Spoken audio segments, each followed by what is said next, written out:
The next section of trail for TA southbounders is Hamilton to the little town of Waitomo. So this section is 59.9 miles.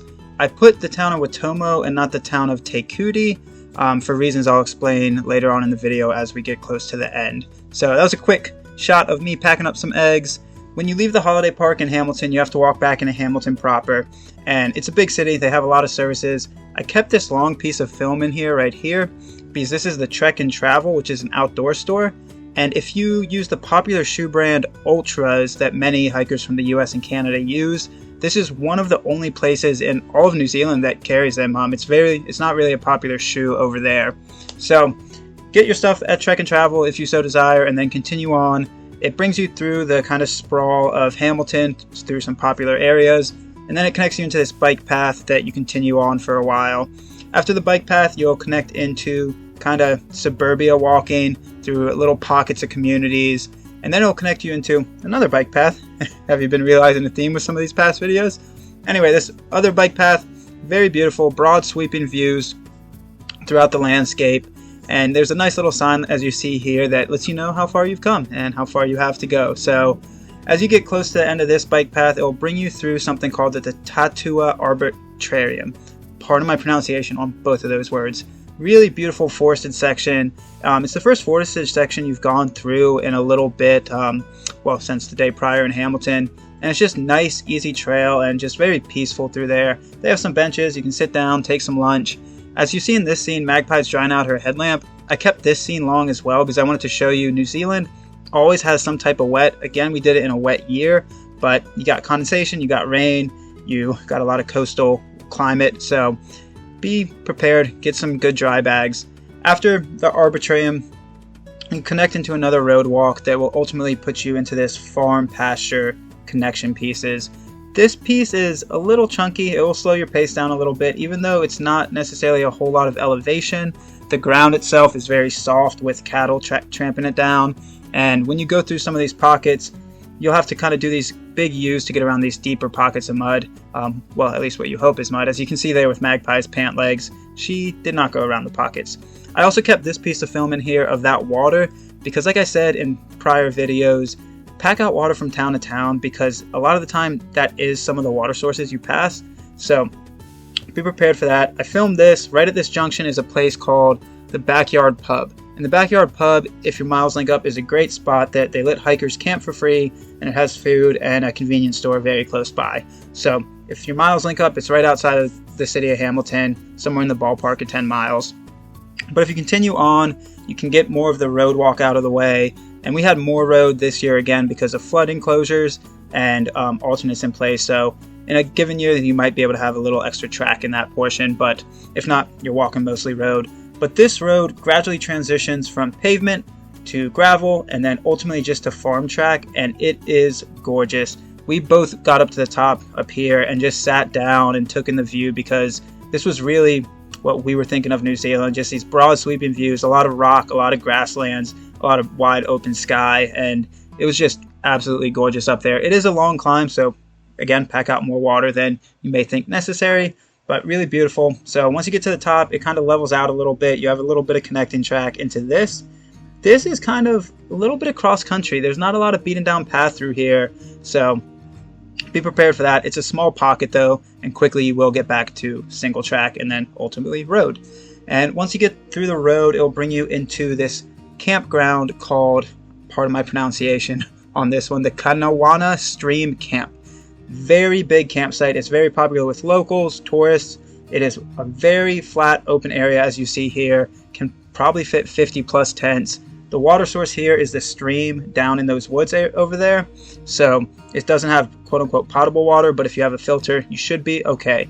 This day, you can pretty much average out your pace. You got good track, so you can keep on stepping and moving and grooving. So hand off your eggs to your partner and get ready for the next day.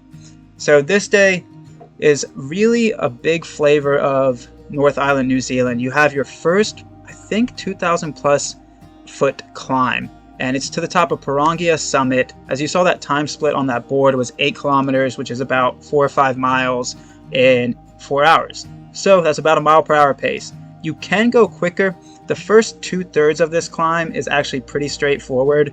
This is not 8 p.m. at night. This was 8 a.m. in the morning. It's just so dense in that vegetation that it was very dark. So the first part of that climb, like I said, is pretty straightforward. You can actually talk and hold a pace on it. The last third of the climb to the very top is where it gets a little slow. Once you start that last third of the ascent, it gets pretty steep, pretty rocky, pretty rooty. Your pace is going to take a hit as you do that climbing up to the top of Pirangia Summit proper. So once you get ultimately to the top of Pirangia Summit, you can see the ridgeline where the hut will be, and it's going to be coming up in a clip here shortly. But I filmed this piece as well because as of 2022-23, that map, the map that you use, said it was only 0.2 from that junction to the top, and then that board said 1 kilometer or 0.6 about. So sometimes those micro ups and downs don't get taken over into the map elevation, so just be aware of that. But this is the top. Like I said, 360-degree views. You can kind of see the future of what you're going to be doing for the rest of the day. And as you drop down the back side, you're ultimately going to this hut, and those downhills, they will eat into your pace. As you can tell, it's not dangerous downhill, it's just very slow going if you do not want to slip and slide. So once you get to the hut itself, there's all these smaller shelters with water accessible. It is rainwater, so if you want to filter it, you can. If not, do your own thing. The Pahatua hut has privies, big hut, can fit I think about 20 people. This is the view outside the back, absolutely gorgeous. But then there's also all those smaller shelters and camp spots if that is what your preference is. So after that hut, you're ultimately going to another summit called Hawakiwi Summit, and very roller coastery, a lot of small ups and downs, micro ups and downs as I call them. And when you get to the top there, you start your overall descent. But again, it's those micro ups and downs that will get you, that somehow the elevation profile and elevational maps don't really pull over the intensity of it.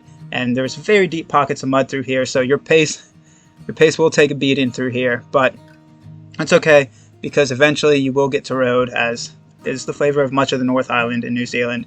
So ultimately you do all these micro ups and downs, and you get to a place called Lookout Point. And that is kind of the official top that you will start your prolonged downhill. And this prolonged downhill, be prepared, very muddy. You're going to kind of have to just accept you're going to get muddy. There's no way around it. You can try to find the lesser muddy portions. I use that term loosely, but ultimately you're going to get quite muddy. Sometimes those pockets, if you do not take the correct step and step on a root or a rock underneath, you will go about knee high. Probably if it's been raining more recently, you may go even deeper. I think we got quote unquote lucky, unluckily lucky, and only went knee high in that portion. So most hikers will do this track in a day to get up and over and through that forest portion, because you have road on the back side of it like I was talking about, and that road will ultimately bring you into a trail angel's place, but I'll talk about that as we get closer. So this is more of the descent that I'm showing you here.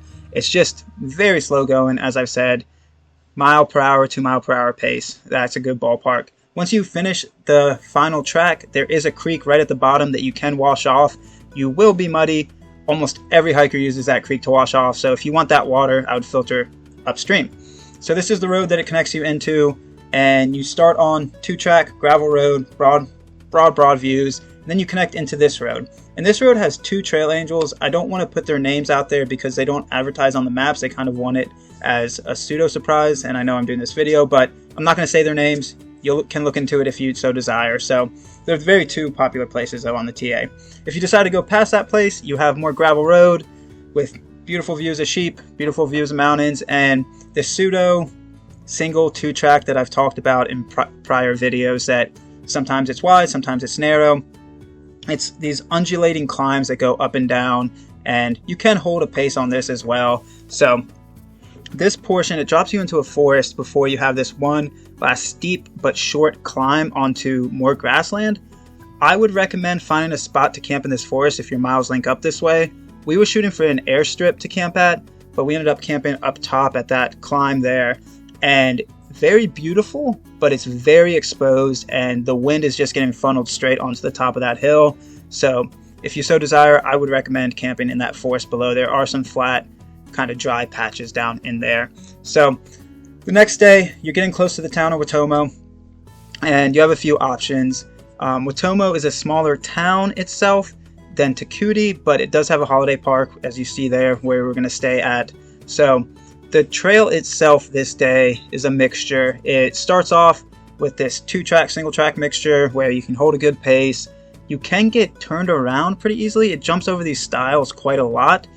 So just stay aware, because you may follow a cow path that you did not want to follow. As you see here, we were on that hill on the other side, dropped into the valley, climbed back up, and it was unnecessary. We were supposed to be on a 2-track to the left of us. So you can get turned around with those cow paths. There's the culprits right there. Be prepared for that.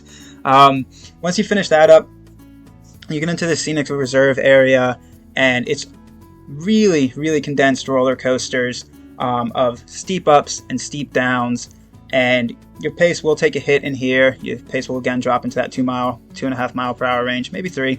But these are the roller coasters I'm talking about. And once you get to the airfield, it kind of signifies the end of those steep ups and downs. There's still a little bit of gradual elevation change, but it's not as jagged as it was before.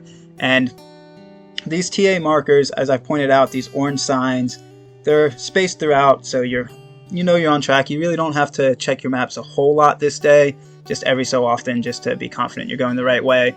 There's another one of those steep ones. So it's the flavor of New Zealand, especially the North Island and those farm pastures of those rolling hills. So you drop into this forest, and the forest will ultimately bring you into more forested section that does have creek crossings that you have to be aware about. There are 2 of them. The first one is pretty easy, pretty standard, pretty straightforward. The second one, we got about knee high in the second creek crossing here, and if it's been raining, it could be higher. I don't foresee it being a quote-unquote sketchy stream or creek crossing. It would just be higher than you would prefer. So there is a creek crossing there. There are camp spots on the other side that some people choose to camp at. It's about 1 or 2 camp spots there, and it puts you closer to the town of Waitomo proper. So this is more of the forested track, and ultimately it'll lead you into a 2-track that will deposit you outside of the forest, and you have all road walk into the town of Waitomo from here. And the town of Waitomo is a very popular tourist town because of these cave worms. I have a piece of film coming up that I'll show you about it, but I wanted to point this out too. The HTG sign, the Hamilton Tomo Group Hut right there, is a very popular spot for TA hikers. It's 0.8 miles outside of town. You can reserve it in advance, and if you have a big group of hikers, it's a nice kind of area that you can hang out. It's supposed to be very beautiful, that we've heard. This is the popular cave worm area, so it does attract a lot of tourists. You can see all those tourist busts. But this is the holiday park in Waitomo.